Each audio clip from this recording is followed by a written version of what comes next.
président Sengamunana Michel, que vous connaissez, Mouké Jazz. Votre... Moi, Sengamunana Michel Mouké Jazz, auteur socio-politique dans la province du Congo central. Vous le savez tous, j'ai milité aux côtés d'un grand leader politique que vous connaissez, qui est autre que l'honorable Némouanda Ntsemi Longi à Congo. J'ai milité pendant 12 ans au sein du parti Congo Pax et puis Bundu Diamayala Bedem en sigle. J'ai eu à assumer des fonctions comme président provincial à charge des finances, le vice-président provincial à charge des finances et président provincial du Congo central. Secrétaire général, secrétaire exécutif national en charge de l'implantation. Donc j'ai assumé 3 fonctions. Je répète, le vice-président provincial en charge des finances, le président provincial du Congo central et secrétaire exécutif national en charge de l'implantation. Après un bon moment, vous avez constaté ma démission pour des raisons de convenance personnelle. Avant de tourner cette page, je dois une reconnaissance méritée à l'honorable Némouanda Ntsemi pour le parcours et les expériences accumulées ensemble. Chers amis de la presse, cela étant passé, voici maintenant à la face du monde. Beaucoup, cher Maud. Ma question est celle de savoir. Sengamunana, nous l'avons connu à côté de Némouanda Ntsemi, le leader incontestable du Congo central, que moi j'ai toujours eu à considérer. Et il a beaucoup travaillé à côté de ce grand monsieur, Némouanda Ntsemi. Est-ce le départ de Sengamunana serait dit parce qu'il ne s'est pas retrouvé à côté de Némouanda Ntsemi, parce qu'il n'a pas évolué en parlant de positionnement politique, notamment au sein du gouvernement provincial et consorts, ou c'est toute autre raison qui a poussé Sengamunana de pouvoir quitter Némouanda Ntsemi? Quelle est la vraie raison réellement que la population veut savoir qui a poussé Sengamunana de pouvoir abandonner Némouanda Ntsemi? Pourtant, on travaillait ensemble durant un bon moment. Lukaou, journaliste à Desco Télévision. Moment, vous courriez derrière. Je crois que qu'est-ce qui m'a motivé pour adhérer l'MC aujourd'hui? Vous savez, nous avons beaucoup de leaders du Congo central qui ont aussi leur parti politique. Mais, j'ai remarqué quelque chose. Vous allez m'excuser pour la façon, parfois je peux répondre à cette question. Ma vision, j'ai remarqué que nos leaders du Congo central, nous ne sommes pas du tout soudés entre nous. Entre nous, il y a trop de petits problèmes. Trop de petits problèmes entre nous, dans nos partis. Dans nos partis. Or, nous tous, nous avons une mission de travailler pour le Congo central, de gagner quelque chose pour le Congo central, et qu'un jour, nous nous retrouvions là où il faut prendre des décisions pour cette province. Or, si nous regardons tous nos leaders, nous voulons plus être des opposants, plus des opposants. Là où on traite le problème du Congo central, nos leaders sont presque absents. Presque absents, je dis bien, presque. C'est pourquoi il faut quelque part vous adhérer là où vous pouvez trouver un issue quelque part, quand on parle de la République démocratique du Congo, vous aussi vous êtes là, étant que mon Congo, pour parler, défendre aussi votre province qui est le Congo central. Président Senga Munana Michel, l'idole de Kakane Mwandansemi, 12 ans na parti Nandi. Et kukatuka nge tibubu ngeke na continuer kutuba ke ngeke na problème na Kakane Mwandansemi ve et Mwandansemi, parce que vous reconnaissez plusieurs choses qui ne tuba ke kukatuka nge na bedem ke na kutuba ke ngeke continuer kukatuka nge na bedem ngeke tuba chaque fois ngeke na politiquement mumona ke vision ya munu yina munu muke na yao na yina bao bake na yao yakena kukukana dia cafe yakena kukukana dia cafe. Donc Nkaka lui-même n'est pas un problème pour moi. Andike problème na munu ve Nkaka, non, mais muke tubaka yao Nkaka c'est un grand leader mais qui est très mal entouré. Très mal entouré.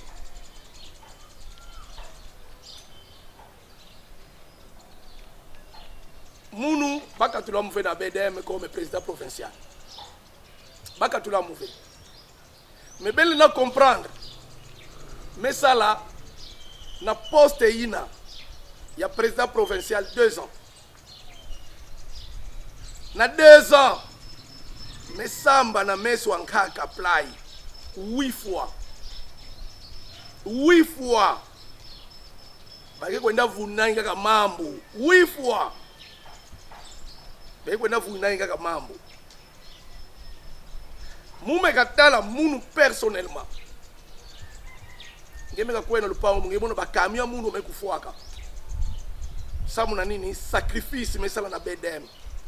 Bakame muke tambula bima partout ngeke kwena ngefutu kame kufua yakena lupango samu na bedem musa bakila wata 100 francs v 1 kv 100 francs v, je dis bien, je me suis sacrifié corps âme mes moyens tout la kao samu na parti mais ça la 4 accidents na banzila ya voyage samu na parti bedem 4 accidents.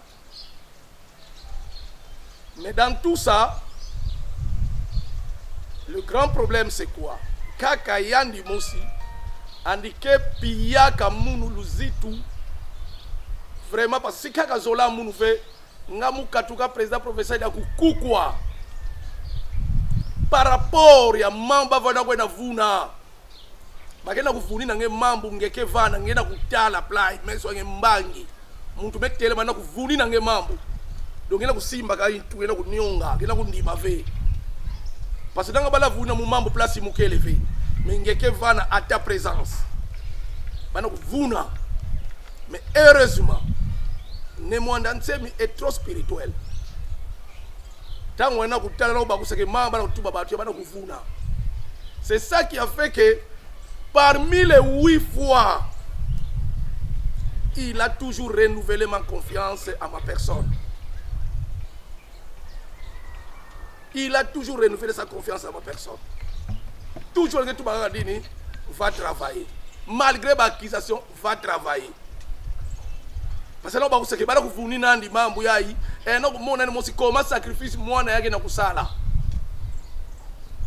Mais la dernière fois, nous avons dit que complicité ina vice-président Beto Pro, vice-président national, voilà na katia coup, le secrétaire général, voilà na katia coup,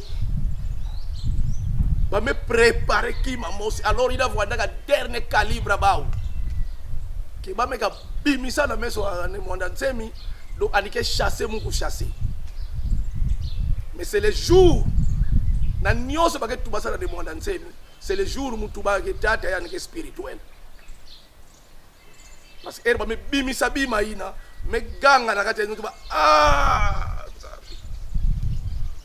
il était en face de moi comme ça. Il me tala ya me sala ni pasi.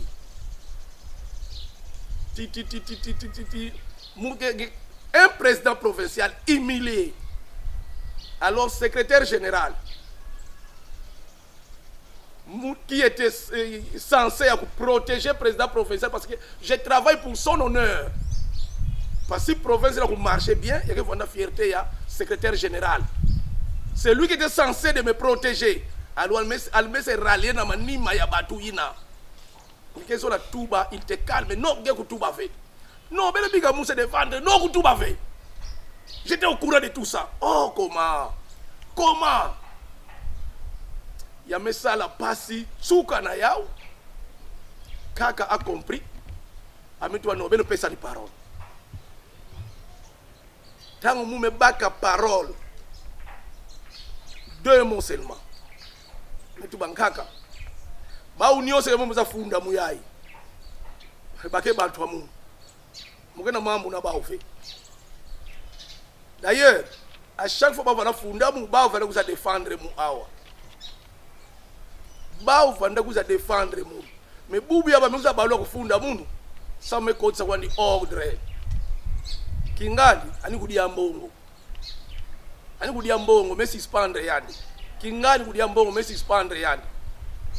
Lady ayi ba memona wimbi. Ya ba mikuizila awa. Ya ndenge na mona pire peti ya mungu. Pire peti ya mungu yayi. Derna mambo mu privé yani ke sadila mu yawo. Ba mekwenda vu nandi. Fallait ba ko ni taya ku vérifier place ya vie nandi. Mais ani me préférer kuiza vitesse kwa ku ya kiadi. Ya pia mon passe passer mon petit. Alors kaka metala amemona ki non. Mutansenga va travailler. Et non bagusa. Ame bagusa que non, il y a quel ouvunu, malgré tout ça, à me renouveler la confiance dans l'amour. Va travailler.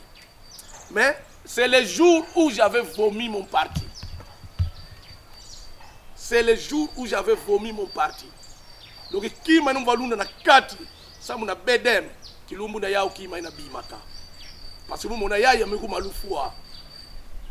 Ya meku malufua.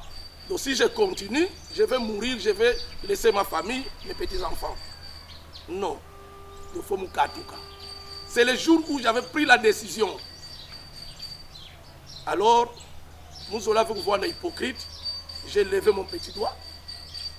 Mais l'homme a kaga metala. Maintenant le CG. Elle me dit qu'il est coupable. Parce qu'un grand diviseur, c'est le CG. Et notre parti. Malheureusement, je dis bien malheureusement.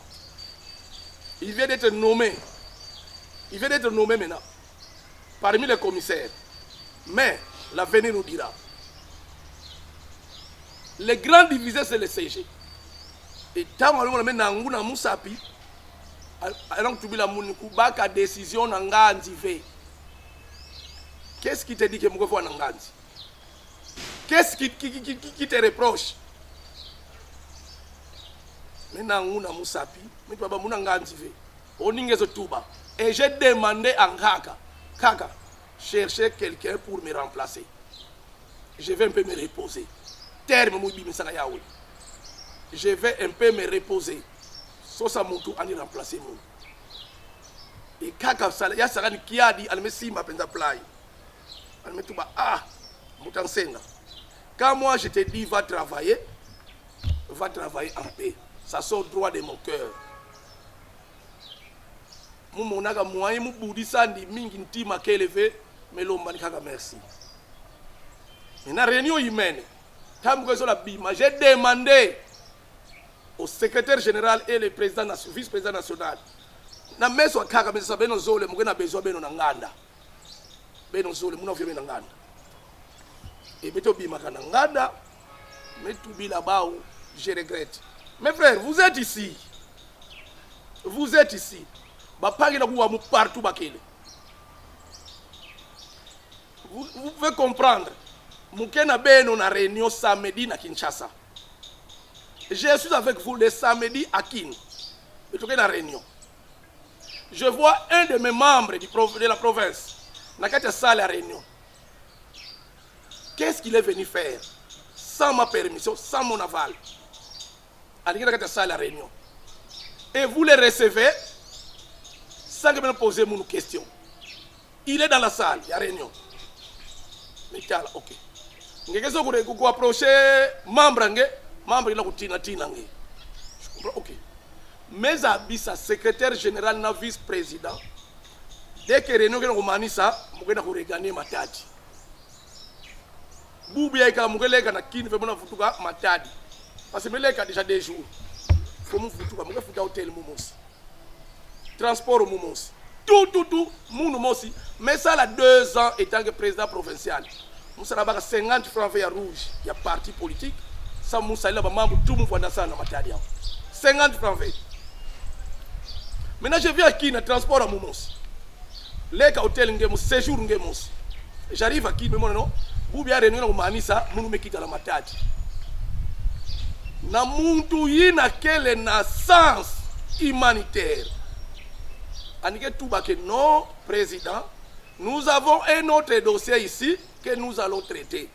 Donc vous tout avez, vous venez mettre un membre qui est à Bongissa. Parce que vous avez déjà un rapport, il y a un membre qui est dans la salle. Vous avez tout à Vwanda, mettez à Bongissa membre qui est Awa.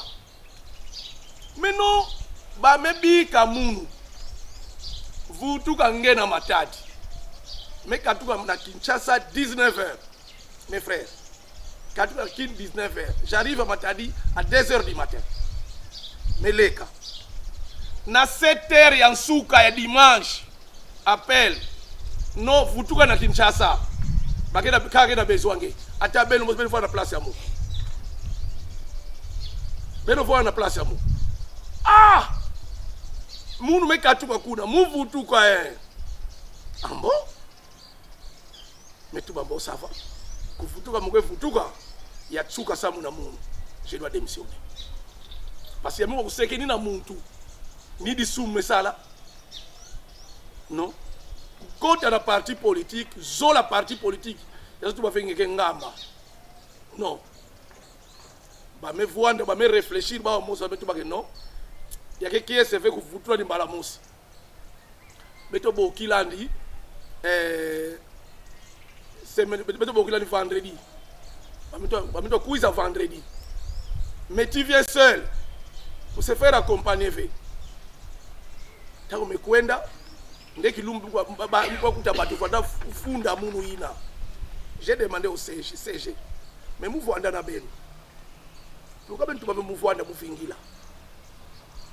Ngenge ke secrétaire général, mouke président provincial. Mais mouke direct nange. S'il y a un problème, ngela bokila mukwandi, yima mona luta kuna, beto me traiter ou beto zole.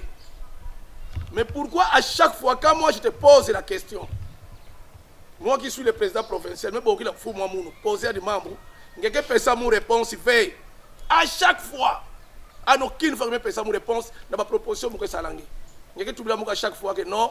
Ça va, je vais raisonner, je vais t'appeler.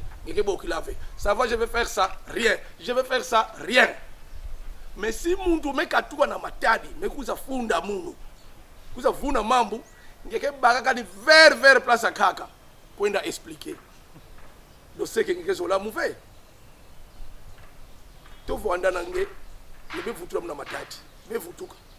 Est-ce que mbongo ya muke futa batike, mekatuka na pipa, ngene futura mumbazi mukuiza? Est-ce que mbongo ina muke de famille parce qu'on a besoin mbongo ina fait ma famille aussi a besoin de ça ça va mais to ça moyen ya ko arranger mais timu kuendaka déjà dans tima ya katuka dans tima muke continuer donc voilà un peu réponse mes amis c'est que kaka n'est pas un problème pour moi mais voilà ba entourage nandi ba o meso sila mu mambu ina mu supporter ke ba odi ave. J'ai besoin à la vie. Voilà un peu. Alors, question me kuiza ya zole.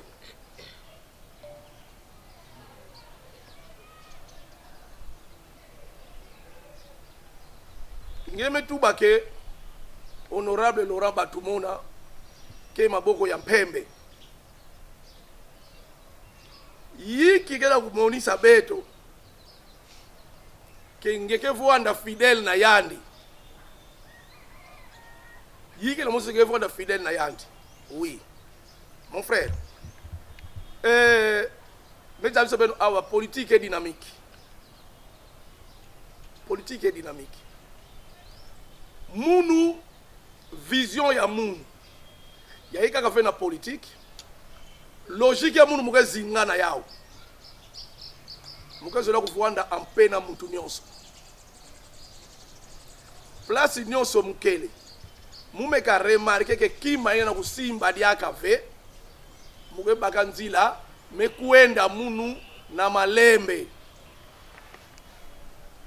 muke bakanzila mekuenda munu na malembe.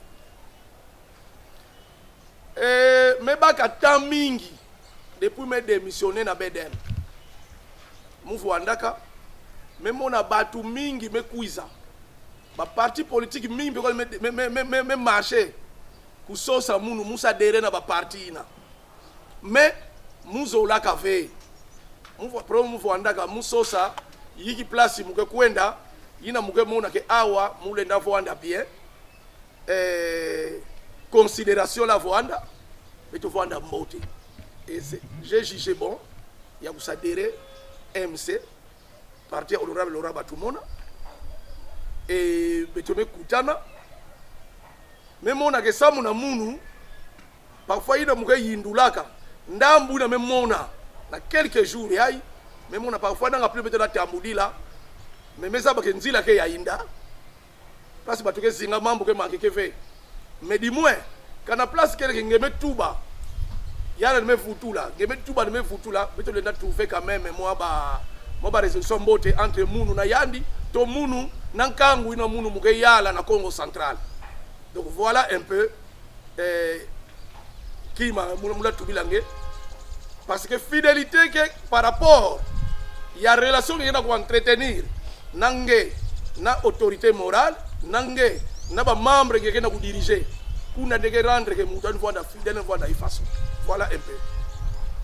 Allez mettre la question kaka que awa il y a frère mon ami Kabasele de la RTZ Michel.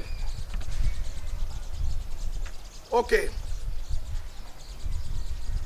Amis vous la il y a une place de choix que vous portez toujours à l'honorable Nemwanda Ntsemi. Ne craignez-vous pas. Bon, première question, j'ai toujours porté le choix et le respect envers l'honorable Nemwanda Ntsemi, qui est un leader Congo. Tout comme Aviemba Chimbacha, Ambuta Kiakwama, et à tous les aînés du Congo central. Ce sont nos exemples en politique. Donc je leur dois beaucoup de respect. Donc les choix que je porte à l'honorable Nemwanda Ntsemi par rapport à ses défenses de notre chère province, de son franc-parler, c'est ça un peu.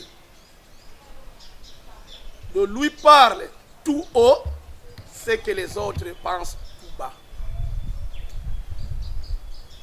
Voilà. C'est ce qui fait que moi, c'est un exemple à suivre. Voilà un peu. Alors, ne craignez-vous pas une bras de fer entre vous et Nemwanda Ntsemi? Non, je ne pense pas. Je ne pense pas. Parce que c'est depuis le mois d'avril que j'avais déposé ma lettre de démission. S'il y avait un problème, Kaka allait déjà écrire. Allez déjà écrire. Mon frère, je vais vous dire une chose. Quand vous êtes leader, vous êtes responsable dans un mouvement, dans une entreprise, partout où vous êtes, il faut être exemplaire. Il faut être un bon gestionnaire. Surtout du point de vue de l'argent. Vous savez, depuis que j'ai quitté BDM, si j'avais des petits problèmes financiers, si j'avais des petits problèmes par rapport à ma gestion, mais le boyo a déjà ébélé na banzela. Notre leader de Mwandansemi ne tarde pas à écrire. Mais il est assis à coma. Mais il est assis à coma. Mais le botang à Rangou. Mais j'ai géré la province. Du moins, je n'ai eu aucun rond du parti. Aucun rond. Mais j'ai essayé de faire le mieux. Pour Batoubaye Baké, pour moni esika wana, Mouké Jazz Azawana. Yango eloko wana, ezo rayonné, Mouké Jazz Azawana. Naza Neymar. Neymar soit côté du stade hôtel Misabato. Donc Naza Neymar. Donc voilà un peu. Donc bras de fer au au Salaté entre moi et mon leader, mon ancien leader Némon Dansem. Après, est-ce que la base, comment la base va vous juger? Mon frère, je vous dis une chose aujourd'hui. Je viens de constater, depuis que j'ai quitté BDM,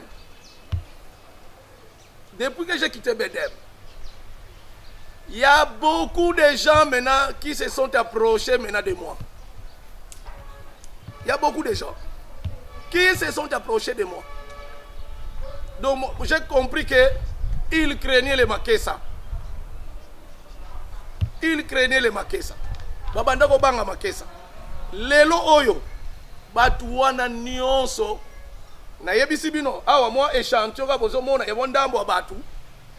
Pour le era musala. Moi bandambo ka déjà oyo. Bandimi déjà ko s'adhérer na parti. Bozo mona. Mais nazalaka na bango era nyonso. Ba se prononcer pour s'adhérer à la partie parce que balingaka parfois BDMT. Et maintenant aujourd'hui, beaucoup mona lelo les présentations à Neymar na kati stade que Neymar yeyo à côté de l'équipe Kingandi mais siko tango Neymar ba ko beta ndebo ko tala siko mamnenge yaka. Donc voilà un peu. Donc bras de fer ko zalaté c'est au contraire mingi ba sepeli. Donc, batu bagangi na stade, wow, voilà un peu. Bon. Toute personne qui fait la politique, ses premières ambitions, c'est quoi? C'est de conquérir le pouvoir. C'est de conquérir le pouvoir et de le conserver le plus long possible. Le plus longtemps possible. Donc moi, j'ai fait la politique pour ne pas applaudir les gens, commencer à applaudir chaque fois, applaudir les gens, aller chanter les jalelo, non. Mais j'ai une vision. Être un décideur dans cette province. Voilà un peu mes ambitions. Merci. La question nous a plus sur... il y a plusieurs partis politiques présents à Sengamounana. Pourquoi le choix des MC? DJ Pac Papi de la radio centrale Matadi qui me pose la question. Il y a beaucoup de partis politiques en RDC. Mais pourquoi seulement le choix de l'MC? Et quelle est ma vision? Qu'est-ce que je peux apporter de nouveau ou du nouveau dans ces partis? Quelle vision que je peux apporter? Merci beaucoup mon frère pour ta question. Vous savez, on a beaucoup de partis dans ce pays. Merci. Basengina répondre on a lingala. Ba parti ezali ebele na mboka na biso. Ebele. Depuis que ngai na longwe na BDM, pas moins de 15 partis oyo et sollicité nga.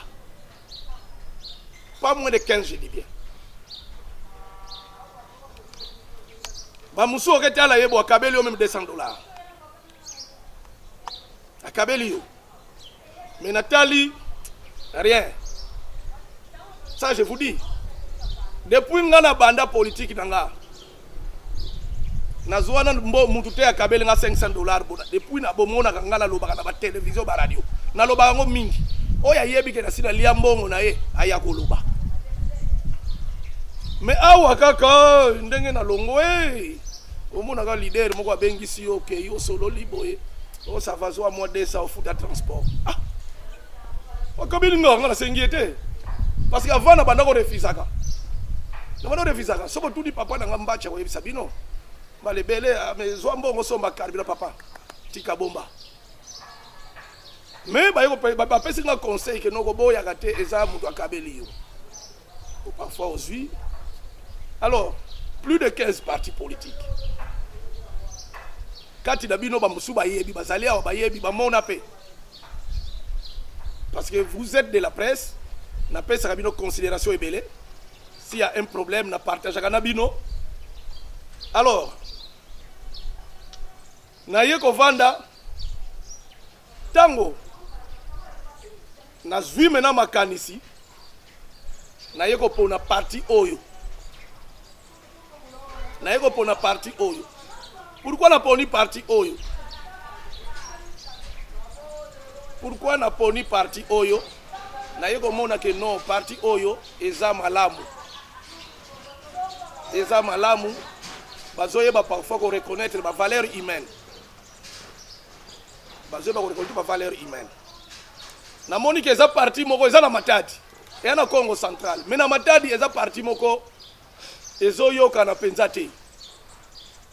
Soki kota la parti ya batu oyo ezali déjà boye bomoni Messi akei na Paris Saint-Germain malgré ki Messi na ye mais bomoni ane asali mutu nyonso babadi ko siffler na terrain ozomona nga na tali te nga na okei na Paris Saint-Germain te na kokende pe na Real de Madrid te rien na kena nga na Bilbao na sala Bilbao pe na kati ya ville bayoka ngo donc eza lokola Neymar akoti na kati ya Bilbao akebeta bale batali Neymar era koti kaka stade Telemi. Donc nga na liye siko na sala musala na kati ya parti oyo pona sepelisa d'abord président national na ngai asepela parce que ayoka ka mbanza ngulu Telemi ayoka ka oki santo Telemi kasangulu mais Matadi ermoko te nga nazali interfédéral province bomadi kasangulu amwanda. Mais le kola naza awa na place ya siège ya ba institution na kati ya ville ya Matadi fona banda nanu awa parce que même maître Jésus alobaki eloko moko vous serez mes témoins en Jérusalem, en Judée et à l'extrémité du monde.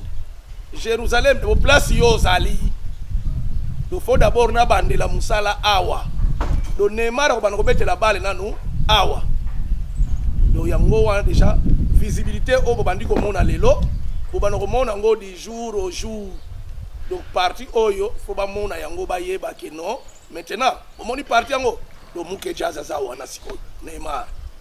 Donc voilà un peu. Merci beaucoup. Osé Mabiala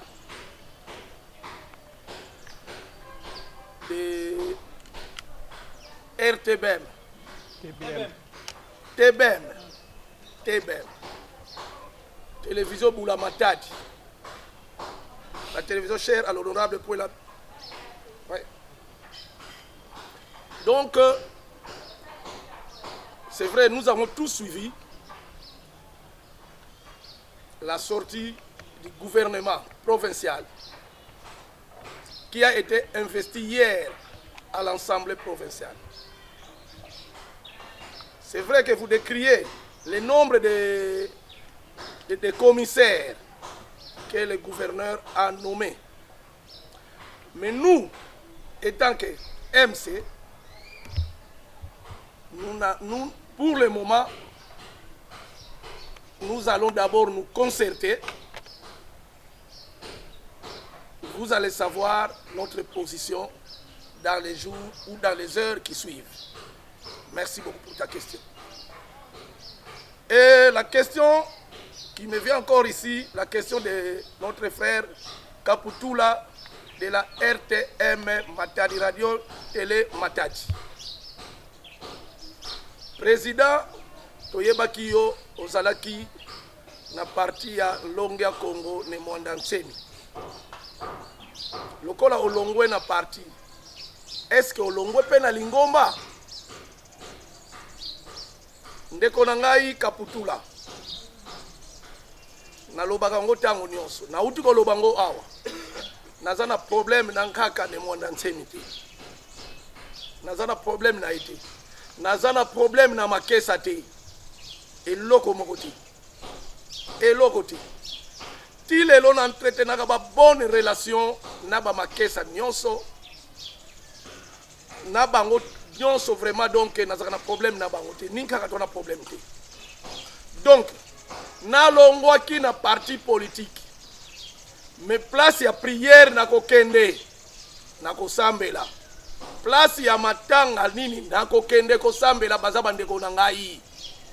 Bazaba ndeko na ngai na kokende na longwe na parti politique. Na parti politique basaderaka librement et balongwaka pe librement. Na balobiso balobaka boye. Soki esika omoni ozosala bazo benga na yo na moi kende na yo kozela butu te. Soki bazo benga na yo na moi kende na yo kozela butu te. Soko zeli butu ekomaka compliqué. Ngai na yebisi bino que j'ai fait 2 ans bafunda nga liboso nkaka 8 fois. Oui, kozela butu te. Yango wana bomoni na benda na kina ngai. Na démissionner librement na koti